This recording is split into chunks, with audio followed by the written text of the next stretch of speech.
장정의 마지막 여인 예. 누구일까요? 이번에는 부활의 메신저 막달라 마리아.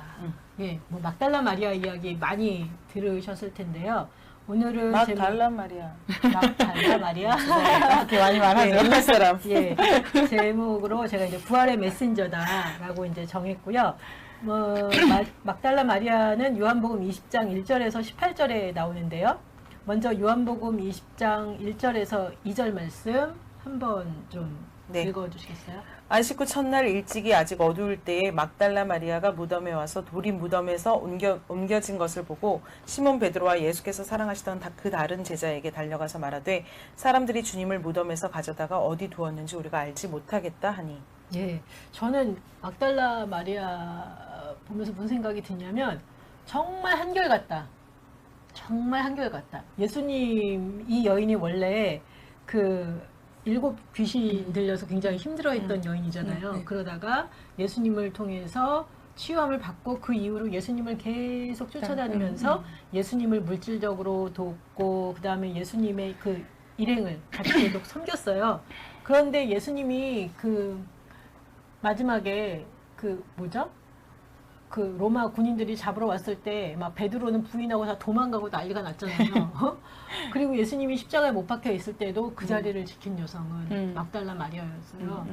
야, 대단하다. 어떻게 저렇게 한결같은 믿음으로 사랑으로 그 자리를 지킬 수 있었을까. 그리고 돌아가셨으면 제 생각에 끝이다 이랬을 것 같은데 예수님이 돌아가셨는데도 불구하고 오늘 보면은 1절에 안식 후 첫날 일찍이 아직 어두울 때에 막달라 마리아가 무덤에 와서 다시 무덤에 온 거예요. 예수님이 이미 돌아가셨는데 다시 무덤 근처를 이렇게 서성이는 이 모습을 보면서 정말 예수님을 향해서 한결같고 신실한 믿음을 가진 여인이구나. 정말 예수님 보기에 믿을 만한 여인이다라는 생각이 들었습니다. 그리고 이제 그 막 빈 무덤 때문에 막 이 막달라 마리아가 제자들한테 쫓아가서 뭐 무덤이 비었다. 그리고 제자들이 와서 살펴보고 이러고 제자들은 다시 갔어요. 네네. 그런데도 막달라 마리아는 집에 안 가네? 그리고 계속 또 이렇게 막 무덤 근처를 서성이고 있어요. 요한복음 20장 11절에서 13절 말씀 한번 좀 읽어주시겠어요? 마리아는 무덤 밖에 서서 울고 있더니 울면서 구부려 무덤 안을 들여다보니 흰옷 입은 두 천사가 예수의 시체 누웠던 곳에 하나는 머리편에 하나는 발편에 앉았더라. 천사들이 이르되 여자여 어찌하여 우느냐. 이르되 사람들이 내 주님을 옮겨다가 어디 두었는지 내가 알지 못함이니이다.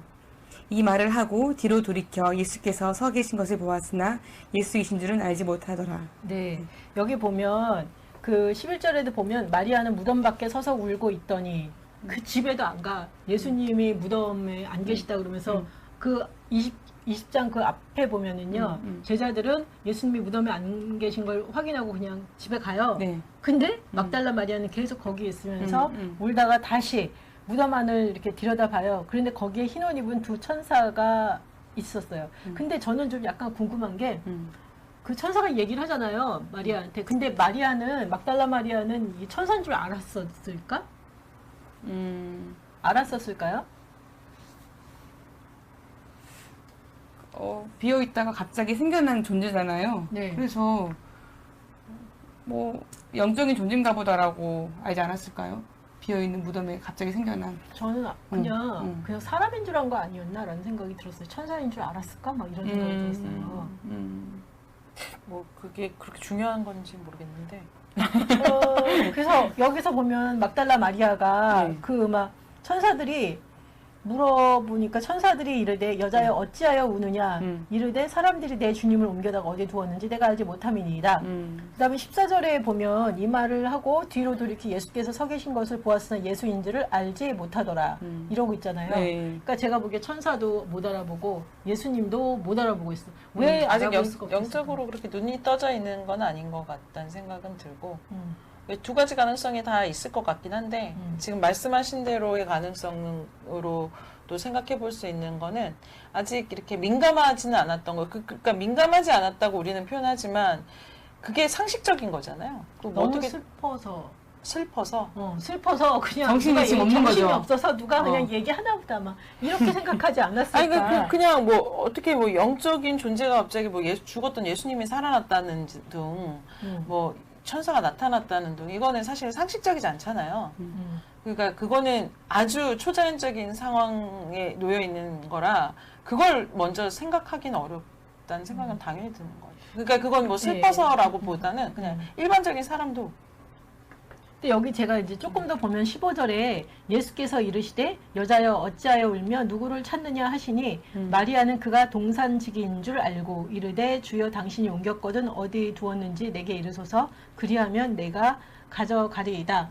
이게 보니까 동산지기인 걸로 생각을 했던 것 같아요. 예수님이 얘기해도 그렇고 천사가 얘기를 해도 그렇고 정신 없어. 그냥 예수님 어디 없어.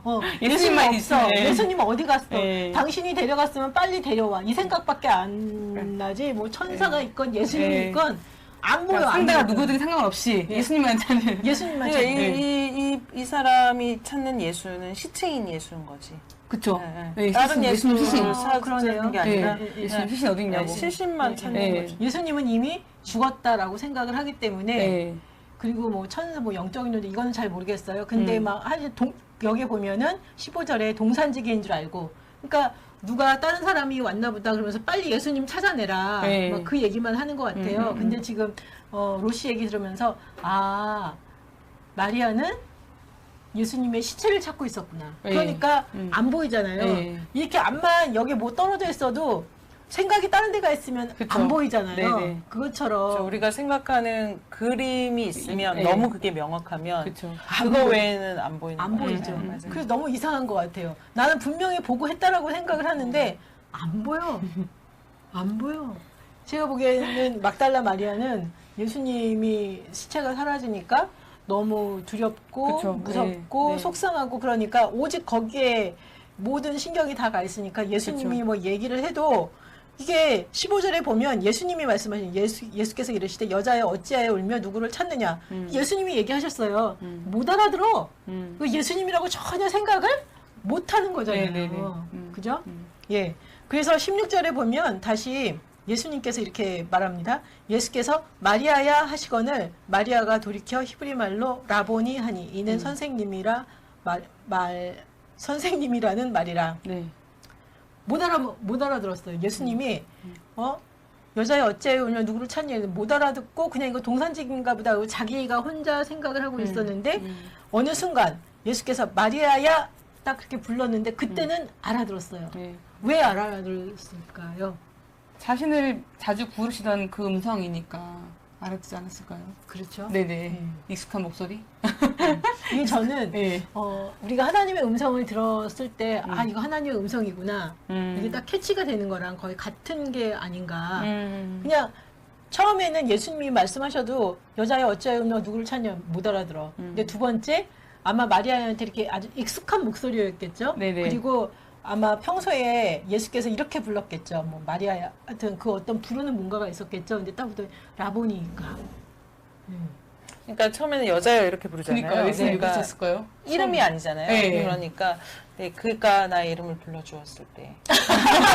근데 그거 되게 그러네요. 철학적인 네, 얘기잖아요. 네, 진짜로. 네, 네, 왜냐하면 네. 그 이름이라는 거는 존재를 얘기하는 거니까. 네. 그러니까 이분에게서 늘 언제나 존재 증명이 됐던 여인이잖아요. 그렇죠. 그러니까 네. 왜냐하면 뭐 귀신이 들려 있었고 여러 사람한테 늘 언제나 저 미친 여자 이렇게만 손가락질 당했던 그 사람을 온전하게 마리아로 살 수 있게끔 만들어 주신 분이잖아요. 그러니까 그렇죠. 그로 인해서 내가 존재가 증명됐던 내가 존재로 살 수 있는 것이 증명됐던 그런 사람으로서 이 분이 마리아야 이렇게 이름을 불러주는 거는 그 얘기를 그때서야 드디어 알았다는 얘기는 내가 찾았던 시체가 살아 있을 수 있구나라는 걸 깨달았던 순간인 거잖아요. 그리고 음성을 그냥 딱 알아챈 거죠. 그러니까 그 전까지는 내가 찾던 시체인 예수님이 음성으로 그 음성 지원이 될 거라고는 상상하지 못한 거잖아요. 그런데 그렇죠. 그 순간에 이 음성을 듣고 이분이 살아나셨구나를 깨닫는 순간. 이 음성은 내가 알아. 예. 그죠? 아니, 저 예수님 근데 왜 처음부터 마리아에 안 부르시고, 왜 여자라고 부르셔가지고. 헷갈리게 만들었어요. 예수님 밀당하시는 거죠. 처음에는 마리아야 불렀어도 못 알아들었어요. 예수님이 마리아인지 몰라셨던 거야. 여자인 줄 알만. 예. 근데 죄송합니다. 그냥 이 정통으로 이렇게 딱 쳤을 때 예수께서 마리아야 했을 때 마리아도 딱 알아들었어요. 라보니까. 아, 이거는 예수님의 네. 음성이다. 네. 그래서 예수님과 마리아가 드디어 소통이 됐어요. 네. 그랬더니 17절 한번 읽어주시겠어요? 예수께서 이르시되 나를 붙들지 말라. 내가 아직 아버지께로 올라가지 아니하노라. 너는 내 형제들에게 가서 이르되 내가 내 아버지 곧 너희 아버지 내 하나님 곧 너희 하나님께로 올라간다 하라 하시니. 네. 이 말씀에 대해서 어떻게 생각하세요? 예수님의 이 메시지가 나한테는 어떤 의미로 다가온다?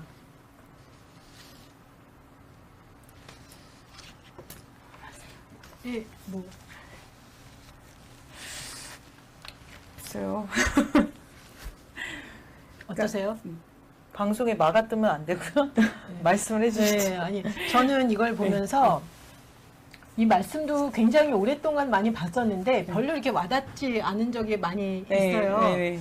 그런데 예수님께서 여기 보면 이제 뭐 나를 붙들지 말라 이렇게 얘기를 하시잖아요. 그거는 보면은 좀 살펴보니까 이거는 그 뭐죠? 부활이 이제 과거에 그런 우리가 육신의 세계에서 만들어 봤던 그런 옛 관계들과 조건으로의 복귀가 아니라 하나님으로부터 그리고 하나님과 함께하는 전적인 새로운 차원의 삶의 계시이며 관철이다. 뭐라고요? 다시 얘기해 주세요.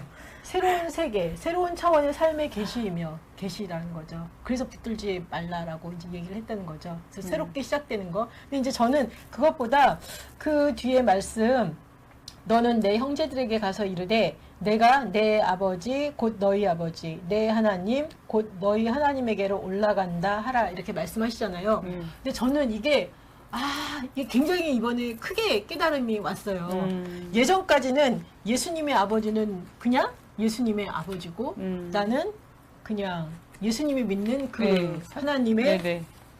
예수님이 부르시는 그 아버지라고 나한테도 이제 주다 뭐 이렇게 생각을 했는데 여기서 보면 예수님께서 그렇게 얘기하시잖아요.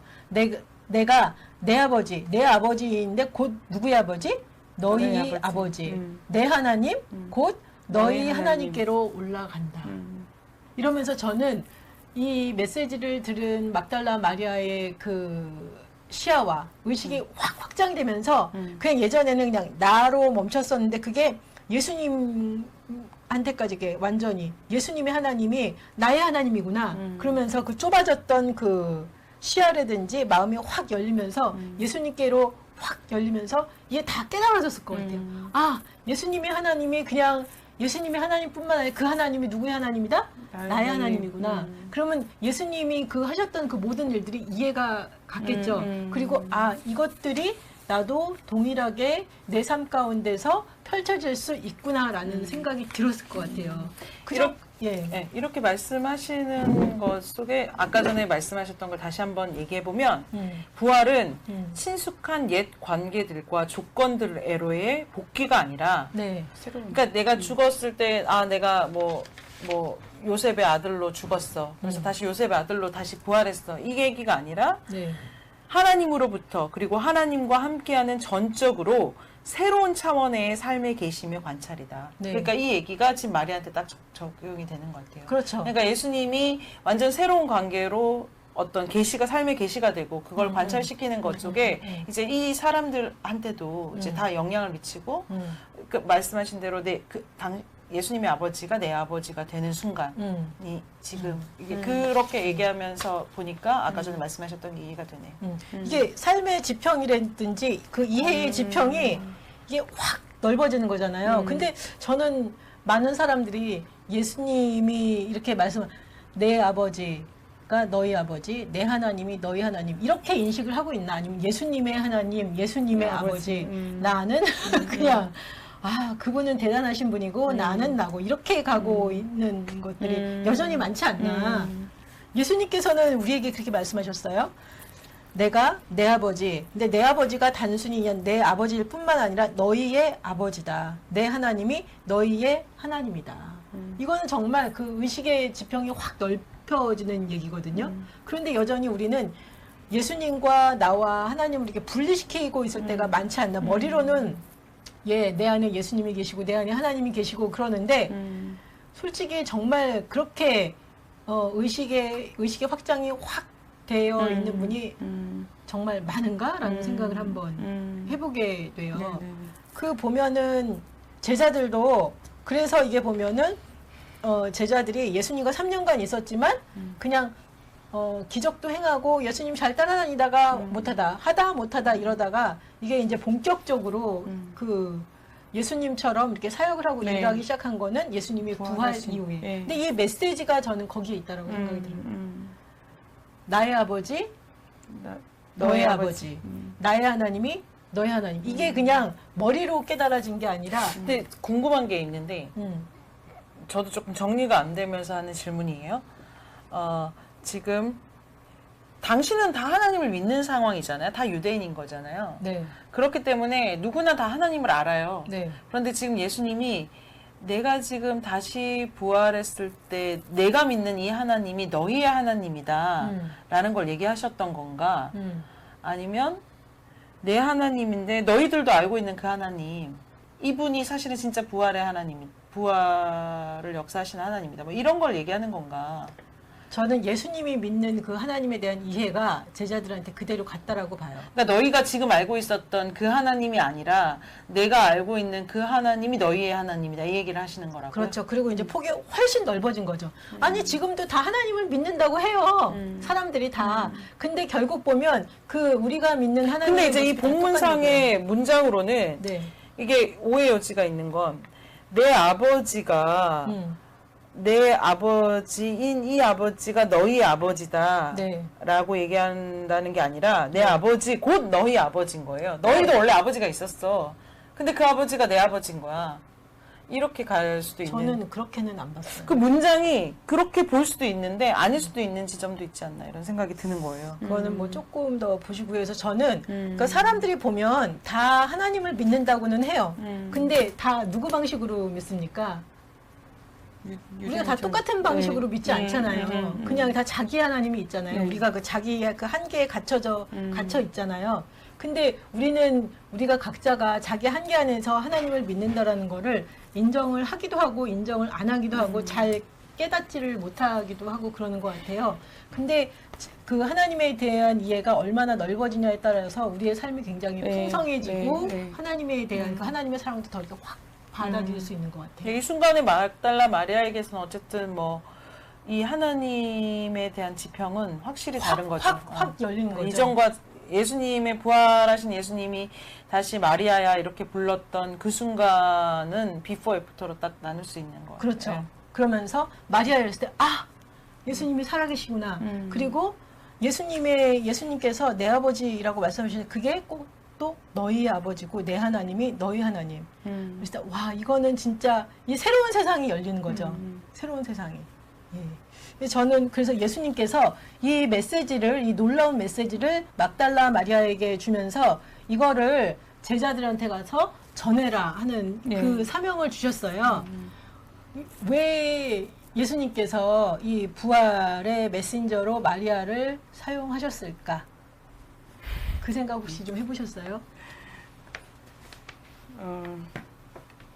저는 이제 그 예전에 제가 공부했던 그 강의 중에 그 강호숙 교수님께서 말씀해 주신 부분이 있어서 나는 보면은 이제 왜 굳이 막달라 마리아였나 질문을 봤을 때 막달라 마리아가 예수님의 십자가 달리신 마지막 장면을 보았기 때문에 십자가 죽음의 증인이 곧 부활의 증인이 되어야지만 이 증언이 효력이 있다고 그렇게 가르쳐 주신 적이 있으셔가지고 저는 이제 거기에 따르고 싶어요.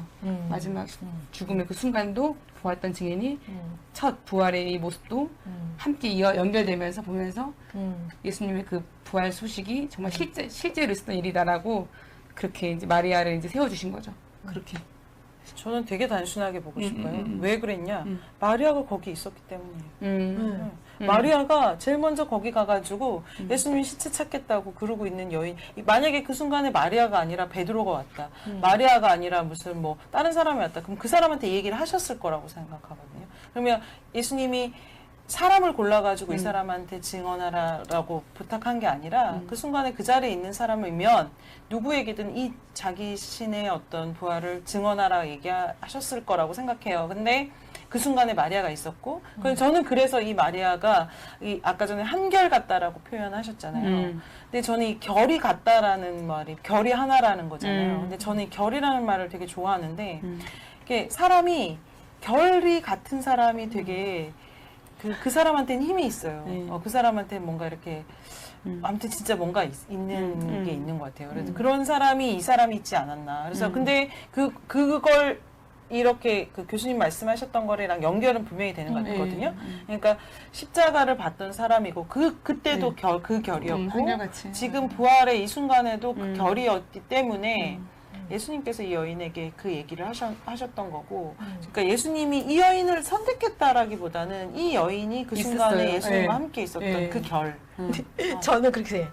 그거는 이 부활의 메신저는 막달라 마리아일 수밖에 없다라는 생각이 들어요. 왜냐하면 이 여인은 항상 제일 먼저 가 있을 테니까. 그러니까. 항상. 그러니까요. 네. 그러니까. 네. 이 다른 사람이, 그러니까 아까 말한 대로 그 자리에 있는 사람이 먼저 들을 것이다. 맞는데, 그거는 항상 거기서 1등하는 사람은 제가 보기에 막달라 마리아였을 거라는 생각이 들어요. 이 여자는 제일 먼저 꼭두 새벽에 가고, 제일 늦게까지 그쵸. 예수님이 못 밖에서 죽을 그 자리 끝까지 지키고 앉아있고, 그러니까 저는 예수님이 진짜 그 순간에 다른 사람이 왔으면 그렇게 했을 거라고 생각하거든요. 근데 그거는 그러면 예수님이 이 여인을 선택한 게 뭐가 되냐? 그거는 마이너스가 되는 거냐? 그런 게 아니라는 거죠. 제 말은 이 여인은 그 한결같은 상황 속에 그 자리에 있었기 때문에 예수님이 그렇게 얘기하셨던 거기 때문에 오히려 그러니까 예수님이 이 여인을 선택했다는 것에 대해서 예수님의 선택권에 더 우선권을 주기보다 이 여인에게 우선권을 줌으로 그 선택을 받을 수 있었던 그렇지. 거라고 생각을 해서 저는 이게 어쨌든 뭐 어느 게 문제냐라기보다는 이 여인에게 되게 그 한결같은 모습 그 예수님은 당연히 보고 이 한결같은 이 여인이 또 첫 부활의 증인이 되는 것에 대해서 믿어 의심치 않는 거지. 너무나 당연한 거예요. 너무 당연한 거지. 당연히 그 얘기 할 수 있었을 거라고 생각해요. 그래서 저는 이번에 그 막달라 마리아를 다시 이렇게 보면서 두 가지가 와닿는데, 하나는 막달라 마리아가 내가 내 아버지 너희 아버지 내 하나님 너희 하나님에게 간다 했을 때 이 여자의 의식이 확 열려서 정말 그 새로운 세상, 예수님이 보던 그 세상을 보게 됐구나라는 것과 이 여자는 항상 예수님 있는 자리에 제일 먼저 가 있는 여자고, 그렇기 때문에 다른 사람한테 뭐 이렇게 여지가 없어요. 여지가 없다. 이 여인은 항상 거기 가 있을 것이다. 제일 늦게까지 항상 1등을 했어요. 야, 그 모습 보면서 참 대단하다. 그리고 예수님 입장에서는 되게 신뢰하고 정말 그쵸. 이렇게 항상 나와 함께한 그 여인. 뭐 이런 생각에 있지 않을까. 예수님은 한 사람의 입장으로 볼 땐 행복할 수 있어요. 그렇지 않아요? 자기가 죽는 순간에도 향유 붓는 여인, 자기를 알아보주는 그 죽음을 알아봐주는 여인이 있고, 죽음을 자기가 여인. 죽어서 살아났는데 또 그 자리에 함께 와 있는 지키는 여인. 그 여인이 지켰던 여인이 이제 사람이 자기가 살았을 땐 다 지켰다가 죽으니까 아무도 없어. 이게 아니라 그 죽음의 그 순간에도 누군가가 있었다는 거. 예수님 입장에서 막달라 마리아한테 참 너도 대단하다. 그랬을 것 같아요. 참 대단하다. 그래서 제가 처음에 제목을 같아요. 한결같은 믿음의 소유자 막달라 마리아 뭐 막 이렇게 할까 그러다가 그냥 부활의 메신저 막달라 마리아. 왜 막달라 마리아가 부활의 메신저가 됐을까? 한결같은 그 예수님에 대한 저는 신뢰와 한결 사랑. 같은 애 한 표를 던지겠습니다. 그래요? 왜냐하면 네. 부활의 메신저는 너무나 부활의 메신저라서 다 모르겠어. 그냥 썼다 지웠다 하면서 한두 명이 아니야. 이번에 계속 보면서 막달라 마리아 딱 보면서 진짜 한결같다. 제일 늦게까지 지키고 제일 진짜. 먼저 가 있고 와 대단하다라는 생각이 이 들었어요. 향유 부인 여인이나 이 막달라 마리아나 둘 다 같이 그러니까 이 여인도 지금 시선을 피해가지고 어떻게 사람들 시선을 피해가지고 안 씻고 첫날 일찍이 아직 어두울 때 가잖아요. 그런데 그러니까 사람의 시선을 피하는 거는 그 사람들의 시선 때문에 이 일이 진행되는 것이 방해받는 것을 안 하는 거잖아요. 선택을 안 한 거잖아요. 그러니까 그 향유 부인 여인도 다른 사람의 시선이 중요한 게 아니라 이 순간에 올인하는 나의 예수님의 이 상황들에 집중했고 이 여인도 다른 시선이 아니라 지금 예수님의 시체를 찾아야 돼. 이거에 대한 시선에 올인한 거라 그런 면에서는 되게 맞다 있다 이런 생각이 드네요. 예. 그래서 막달라 마리아 제가 한 번 더 살펴보면요. 막달라 마리아는 예수님의 그 순환과 부활 사화에 제일 처음으로 등장하고 있습니다. 그리고 그녀는 예수님의 죽음과 매장을 지켜보고 무덤을 찾아간 갈릴리의 여인들 가운데 언제나 맨 처음에 언급되고 있습니다. 막달라 마리아는 예수님의 남자 제자들이 예수님을 배반하고 부인하며 도망친 상황에서 예수님과 한편으로 몰릴 위험을 감수하고도 예수님의 십자가를 따라가 처형을 지켜봅니다. 그녀는 또한 부활한 예수가 맨 처음 단독으로 만난 여성입니다. 막달라 마리아는 또한 예수님으로부터 그 부활의 메시지를 받아서 예수님의 제자들에게 그 부활 소식을 전합니다. 그래서 우리가 진짜, 늘 얘기하지만 네. 이런 상황, 이 여인이 실제로 이런 팩트가 있었다고 해도 기록을 그렇게 안 할 수 있잖아요. 네. 얼마든지 사실 여성의 기록들이 많이 삭제돼 바울이 있었던 그랬어요. 거고 사도 바울이. 뺄 수가 없을 것 같아. 그러니까 이거를 그대로 실어준 것 때문에 그대로 실어줬다는 것 자체도 실려 있다는 것 자체도 시사하는 바가 되게 큰 것 같아요. 그래서 막달라 마리아는 여성 사도로 불려요. 네. 예, 그러면 이번에는 그 막달라 마리아의 기도 저희가 한번 보겠습니다. 네. 사랑의 하나님, 제가 7 귀신 들려 고통받을 때 맑은 정신으로 살아갈 수가 없고 귀신이 저의 몸과 마음을 뒤흔들 때마다 지옥을 헤맸습니다. 저는 죽기만을 바랬습니다. 생지옥에서 고통받던 저를 구원해 주시고 건강한 몸과 마음으로 회복시켜 주신 주님께 감사드립니다. 저는 새 생명을 얻은 후 예수께서 어디에 가시든지 함께하고 싶었습니다. 예수님께서 말씀을 전하시고 사람들을 치유하실 때마다 곁에서 이를 지켜보며 주님을 섬김이 저에게 가장 큰 기쁨이었고 하나님께서 예수님을 이 땅에 보내주심에 감사드렸습니다. 예수님께서 유대 지도자들의 모함에 의해 십자가에 못 박혀 죽으시는 고통의 자리에서 저는 예수님 곁에 있었습니다. 예수께서 운명하신 후 더 이상 이 세상에 계시지 않는다는 것이 저는 믿어지지 않았습니다. 사람들이 예수님을 돌무덤으로 옮겼을 때 저는 그곳에 따라갔고 안식일 후 첫날 아침 일찍에도 제일 먼저 주님을 뵈러 무덤으로 달려갔습니다. 그런데 예수님의 시신이 사라졌습니다. 저는 너무나 황당했고 당황했고 충격을 받았습니다. 저는 주님의 무덤을 떠날 수가 없어서 주변을 배회하다 다시 무덤 안을 들여다보았습니다. 무덤 안은 캄캄했습니다. 무덤의 어둠 가운데 천사와 부활하신 예수님이 계셨으나 저는 알아보지 못했습니다. 저는 예수님을 잃은 슬픔과 고통 가운데 나의 영혼은 어두움 가운데 거했고 눈이 가리워 예수께서 제게 말씀하셔도 그분을 알아보지 못했습니다.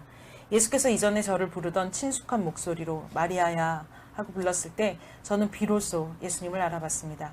예수님은 제자들에게 내 아버지 곧 너희 하나님, 너희 아버지, 내 하나님, 너희 하나님에게로 올라간다 하는 말씀을 주시며 이를 제자들에게 전하라 말씀하셨습니다. 저는 이 말씀을 누구보다도 먼저 제게 주시는 말씀으로 받았습니다. 예수님의 아버지가 저의 아버지 되시고 예수님의 하나님이 나의 하나님이 되셨습니다. 그동안 저를 얽매이고 얽어매고 있던 모든 억압과 고통이 떨어져 나가고 저의 의식은 예수님의 아버지가 나의 아버지, 나의 하나님이 됨을 믿고 받아들이며 무한하신 하나님께로 확장되었습니다. 부활하신 후 저를 만나주시고 이렇게 놀라운 선물을 주시고 저를 자유케 하시니 감사합니다. 예수님의 하나님이 나의 하나님 되심을 항상 기억하며 사람에게도 이를 전하며 살아가겠습니다. 감사합니다. 네. 이렇게 해서 막달라 마리아의 기도를 살펴봤습니다. 마지막으로 막달라 마리아 관련해서 좀 나누고 싶은 얘기? 네, 뭐 막달라 마리아라기보다는 저희가 어쨌든 지금 구약 신약의 여성들을 쭉 보는 과정 속에 이제 마지막의 여인으로 막달라 마리아, 부활의 증인이었던 마리아를 얘기를 할 수 있어서 되게 좋네요. 그러니까 이 여인의 마지막 나의 하나님, 예수님의 하나님이 나의 하나님 되심을 항상 기억하며 사람에게도 이를 전하며 살아가겠습니다. 이 기도가 우리가 예수님을 믿고 살아간다는 게 어떤 의미인가 생각했을 때 이렇게 살아가는 게 맞는 게 아닌가 이런 생각하면서 되게 마지막에 울림이 좀 있네요. 예수님을 사모하는 그 마음을 볼 때 나는 정말 막달라 마리아처럼 항상 1등이 되고 싶은 그런 욕구가 있는가. 그냥 1등이 아니라 적당히 따라가자. 적당히 그냥 묻어가자라는 편한 그런 생각을 가지고 있었던 건 아닌가 한번 생각해 보았습니다. 예. 오늘 이렇게 두 여인, 막달라 마리아, 향유 여인 보면서 마음이 굉장히 이렇게 좀 열정이 다시 이렇게 살아난 것 같아요. 참 대단하다. 둘 다 생각해보니까 진짜 적당히가 아닌 사람들. 예. 적당히랑은 전혀 예. 아니네. 예, 참 감사하네요. 네, 그 예수님께서 이 시선을 넓혀주셨다는 것도 마지막으로 좋았던 것 같아요. 우리가 이게 이 시선을 넓힌다는 게 이 성경 공부가 하려고 하는 이유 중에 하나인 것 같거든요. 그러니까 우리가 봤던 대로만 보는 것, 그 다음에 주어지는, 누군가로부터 주어 듣는 것으로만 보는 그런 게 아니라 좀 적극적으로 시선을 열고 하나님의 말씀이 어떤 것인지를 좀 적극적으로 알아보는 적극적 독서 읽기, 뭐 이런 거, 그것이 우리 성경의 말씀에도 되게 적응이 되어야 되는 거라고 생각을 하고, 그런 의미로 저희가 이제 구약의 7명, 신약의 7명의 여성들을 저희가 봤어요.